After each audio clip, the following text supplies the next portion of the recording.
Welcome to RedX Tobago. Report, engage, decide. Featuring a presentation by the political leader, Tracy Davidson Celestine. We got this, PNM. Greetings to all of you. I am Tracy Davidson Celestine, political leader of the People's National Movement Tobago Council, as well as area representative for the electoral district Signal Hill Patience Hill. And I'm here to talk with you this evening about the importance of this election and the reasons why it is important to protect your future and our future. For me, and I'm sure for all of us, this is in fact a defining moment.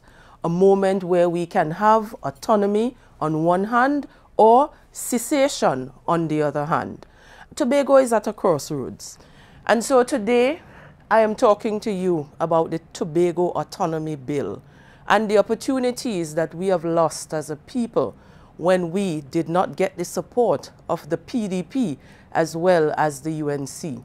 And I wish to remind you that after the 6-6 deadlock, we had several options that were placed on the table. The first option was for both sides to sit in the Assembly legislature and to come up with a mechanism that would see the appointment of the presiding officer and then eventually the selection and election of the chief secretary as well as other members to follow. However, that did not happen. Eventually, we had a meeting with the Prime Minister, the Honorable Keith Christopher Rowley, to come up with different options.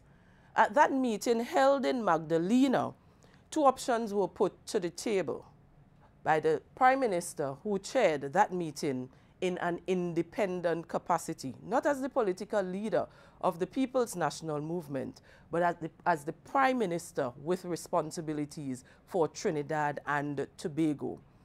And in that meeting, the options were one. There could be an amendment to the Tobago House of Assembly bill that would see the change of boundaries and 15 electoral districts.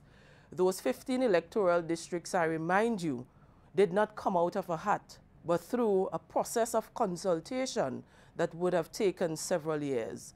And that process included quite a number of Tobagonians.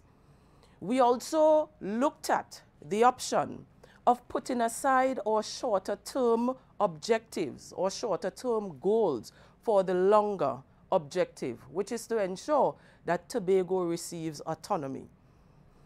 However, when that bill was placed in Parliament, we did not get the requisite support to give Tobago the position and the authority that we have been clamoring for as a people since 1889, since the time that Tobago became a ward of Trinidad and Tobago. And so this is how we got to that point. In all of those consultations, Tobagonians have said that they want 2 or 3 things in the main. That would be one, equality of status, the other being a greater share of the budgetary allocation so that we can once and for all treat with the issues that we have on the island, infrastructural issues, employment issues, so to speak. And in all of that, they articulated that they also need, or we also as a people needed more legislative authority and the power so that we can make those laws that would be applicable to our unique space called the island of Tobago. So where are we now?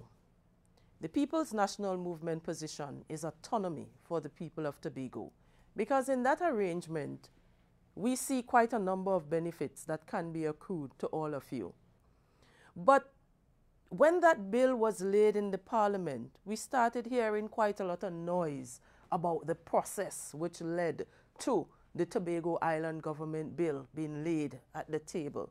We heard noises from the UNC, we heard noises from the PDP.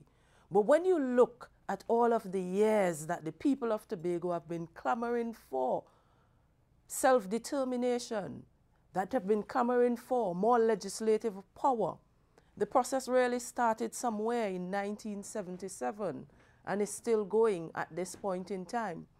The question is, how much is really enough? 2,000 consultations and counting, over 200 oral and written submissions, 50 committee members, 10 self-government reports, 10 special teams and committees, 17 Tobago bills as a result, and over 4 years of joint select committee discussions. How much is really enough? And further, after all of the consultations and the approach was agreed on, that document was sent to Parliament, which resulted in the formation of a joint select committee. 4 years, from 2017 to 2021, 114 consultations. And in those consultations, 74 written submissions, 37 oral submissions, 25 stakeholder meetings, 30 plus additional meetings were held. And most importantly, 77% of the people who were polled had approval for self-government, self-determination for the people of Tobago. Look at the membership of the committee. Representatives on the side of the People's National Movement, representatives from the side of the UNC, but most importantly, there was independent representation as well in the form of Dr. Maria Dillon Remy, one of our independent candidates and a Tobagonian, as well as others sitting on that committee. But what is striking to me, and I'm sure to you, the people of Tobago, is that this individual, Dinesh Rambali, is the MP of the UNC, and the same individual representing the PDP in the case against the EBC and attempting to stop the democratic process on this island by taking the EBC to court to prevent the Tobago House of Assembly elections from happening. And I just want to add that the Tobago Island government bill that we put to you at this point in time is revolutionary. This would in fact be the change that we are looking for. This would in fact be the framework that will cause Tobago to be developed in the kind of way that we expect as a people. What I want to bring your attention to is this: 24 new lawmaking areas. And why is it new? It is new because we have never had the opportunity to make laws on the island before. The areas that we were responsible for when the Tobago House of Assembly Act 40 of 1980 was approved in Parliament were areas that we were largely responsible for with regards to policy and program plans. And so with laws, we have 24 areas in which we can have legal authority and power. And this is one of the striking differences between the Tobago Island Government Bill and the current Tobago House of Assembly Act. And so we're in a position now to make laws as it relates to health and social services, land and property, tourism, agriculture, financial matters, even consumer affairs, emergency management, and even forestry. Again, let me emphasize that these are new areas. The areas that currently exist in the Tobago House of Assembly are basically areas of policy and program planning as opposed to areas for lawmaking. And so in this Tobago Island Government Bill, let us look at health and social services. I am now the secretary with responsibility for health, social services, and even family development. And we now, or we can have the authority to make laws on Tobago public health matters. Example, with COVID-19. In this current arrangement, I have to rely on the support of the Minister of Health to give me that legal backing and the legal footing that I would need to make any major policy decisions as it relates to the management of COVID on the island. But we can move to another level where the Secretary of Health, Wellness and Family Development has the legal footing and the authority to make those laws going forward. And through this Tobago Island Government Bill, we can have that 24 areas of lawmaking authority. And so let us move to the area of tourism. The authority to make laws to empower tourism sector and apply even levies and fees in some instances. The tourism sector and their representatives have been clamoring for incentives, and incentives that are specific to the tourism sector in Tobago. And those incentives, they argue, must be backed by law. Currently, because we are not able to make those kind of laws, it makes it very difficult for us to have those laws in many instances passed in the parliament, because of course we have had a change of government over the years with different policy perspectives and different philosophical ideologies. But if it is that we were to obtain the support of the UNC and the PDP in this arrangement, we can ensure that the incentives that we want to provide to the tourism sector and even to the business sector is enshrined in law. And so this is where we are at this point in time. Let's look at land and property. Legislation to solve land ownership issues in Tobago. And we know those issues are plenty. People would come to me in my public days to indicate that they're having challenges with land ownership. They want to be in a position to pass on the title to their generation, to their children, to their loved ones. And they are now not able to do that because, again, we do not have that legislative framework that is required to support those unique challenges that we currently face in Tobago. And so most of the times we have to come down to Trinidad to try to resolve those issues, and it takes quite a lot of time because the legal system is not set up in a way to take into consideration those unique challenges that we have in Tobago where land title is concerned. So once as we have the Tobago Island Government Bill with the authority to make laws, again, we can make over 24 laws that would take into consideration the unique situation of the people of Tobago. Let us look a little bit further at what corporation sole is. And corporation sole means that all of the assets of Trinidad and Tobago is now vested with the minister in the Ministry of Finance. What this says is that with a Tobago Island Government Bill, all property or land for Tobago will now be transferred to the Secretary of the Tobago House of Assembly and would be managed by the Tobago House of Assembly and even the Assembly Legislature. And this is in fact a significant feature in this Tobago Island Government Bill. And so we also ask for an improved and an enhanced budgetary allocation. And we also want to be in a position to have an increased allocation out of the national budget. Currently, our minimum allocation to the THA is in the vicinity about 4.03%.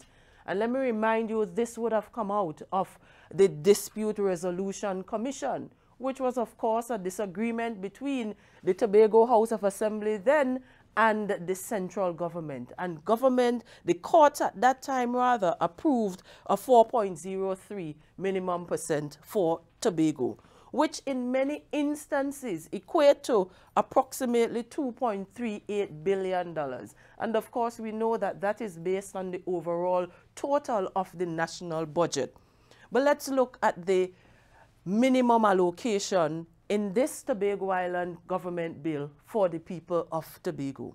We have moved from 4.03% to a minimum of 6.8%. And what is more striking in this arrangement is that this 6.8% will be written in law, in the Constitution. so that at the end of the day, no matter which party comes in office, we will be guaranteed a minimum of 6.8% as opposed to 4.03%. For 6.8% of the national budget is equivalent to $3.60 billion.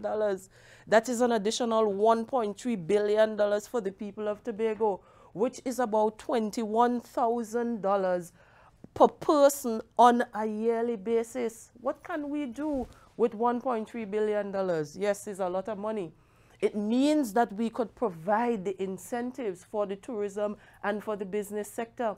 It means that we can incentivize those farmers and fishermen who would want startup capital for them to, of course, ply their trade in agriculture and even in fishing. It means that we can improve our road infrastructure. And that is some of the things that you, the people, want to see happen on this island. It means that we could build the kind of buildings that you have been demanding as a people. It means that we would be in a better position to fund the development within each and every electoral district. This is what that really means. And the UNC and the PDP would have prevented us, the people of Tobago, from achieving $1.3 billion on a yearly basis to continue and to advance the development of this island. Multiply that by 4. You get a total of approximately $5.2 to $5.4 billion that we were robbed as a people because of the personal agendas of the UNC and, of course, the PDP in this arrangement. And so as the discussion continues, with this bill, we are in a position to borrow, to invest, because we will have the ability to borrow. And we're not only talking about borrowing locally, but we're talking about borrowing internationally as well. But more than that, we will also have the opportunity to keep the $200 million that is being generated in Tobago at this point through tax revenues.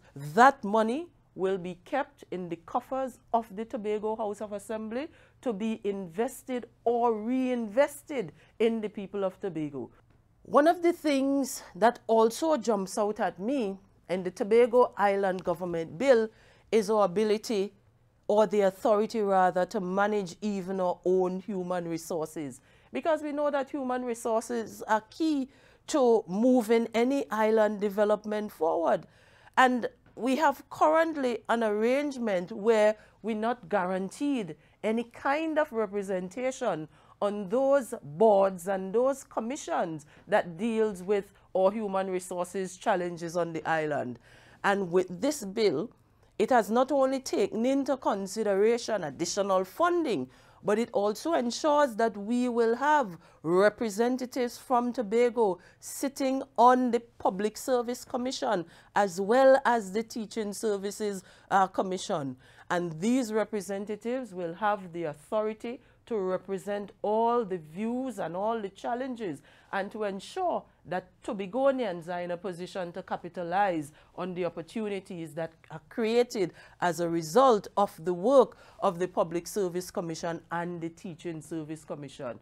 And so in addition to all the other benefits, the Chief Secretary will have the ability and the authority to appoint senior public officers, something that has never happened before in the history of Tobago.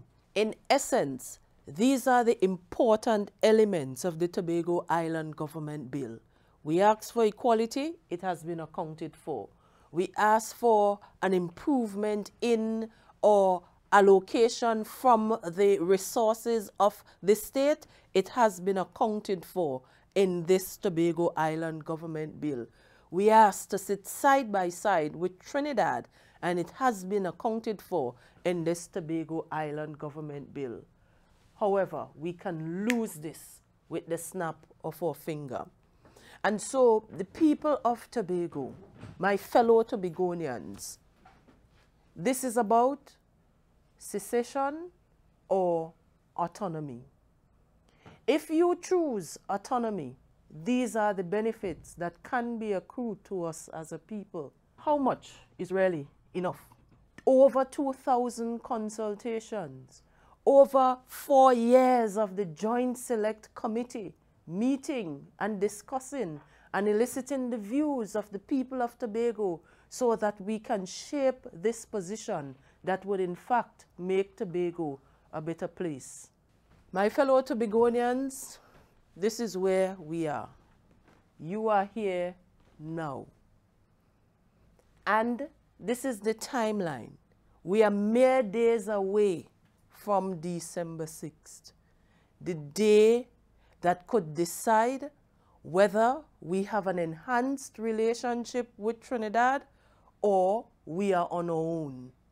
Our position from the People's National Movement, which is a position articulated by you, the people of Tobago, is that you still want to be side by side with Trinidad. However, if we make the wrong choice, if we make the wrong decision come December 6, 2021, there can be severe consequences for all of us.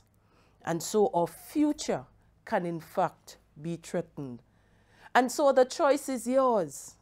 Autonomy on the one hand, or secession, independence, or moving away from Trinidad on the other hand. And so this is my appeal to you, my people, that you ought to ensure that you take no chances and that you make the right decision. I have spelled all of it out for you. They have attempted to fool you in terms of what is and the process for the Tobago Island Government Bill. But after you have done all of the research and the documentation, you would recognize that the process can stand scrutiny, that the process was in fact a very robust one, and most importantly, it was a process that took into consideration the views of the people of Tobago. I agree that everyone will not be on the same page in terms of the different features and characteristics of the Tobago Island Bill. But the question that we have to ask ourselves as a people, does it take us closer to where we want to be? And if we are reasonable in our own assessment and conclusion, you would recognize that most of the things that we have been demanding since 1977, since 1996, since 1980, are all included in this Tobago Island Bill. And let me remind you, what we have asked for as a people is equality of status, an improvement in the relationship with Trinidad, and of course, more money. And with this bill, it is, or they are rather, included in that arrangement. And so, this is my position as a resident of Tobago, not solely as the political leader of the PNM, but as a person who wants to see betterment for our people. And I can assure you that this position, revolutionizing the Tobago House of Assembly, can bring those kind of benefits that we have been clamoring for. I know it. I have been a member of the Tobago House of Assembly. I understand what is at stake. I understand how the Tobago House of Assembly functions at this point in time. There will be significant improvements if only this bill sees the light of day in Parliament. And let me remind you, the process has not come to a close. The bill is still there in Parliament and can move forward. But we have to have the right ingredients. And that ingredient would be having a PNM in Tobago and a PNM in Trinidad in order to move this process forward. So my fellow Tobagonians, I want to thank you for being listeners. I want to encourage that you continue to be safe. In closing, thanks to all of you for listening, and may God continue to richly bless this island. Take no chance. Protect your future. On December 6th, vote PNM. Great is the PNM.